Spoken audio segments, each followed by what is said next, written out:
खुलुमबाय रायजो राजा नोंथांमोनखौ बयखौबो आंनि प्रदीप लाइफांहारि इउट्यूब चेनेलाव बयखौबो बरायबाय। नोंथांमोना आंनि प्रदीप लाइफांहारि इउट्यूब चेनेलखौ लाइक शेयार कमेन्ट सबस्क्राइब खालामनानै ला आरो फै नै बिबस फंबाया मा बुंदों नोंथांमोना नायदो। असम की खूबसूरत गोल्फ कोर्स उमरांगसो दिमा हसाओ डिस्ट्रिक्ट पे होने जा रहा है नॉर्थ ईस्ट का सबसे बड़ा festival 8th edition Falcon festival 2022।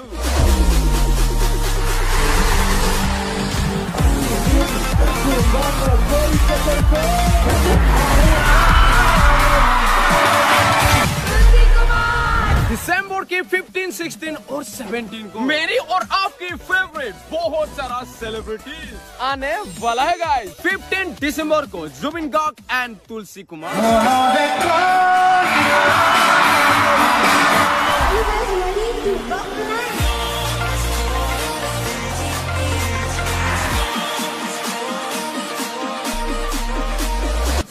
दिसंबर को आने वाला है अरमान मालिक।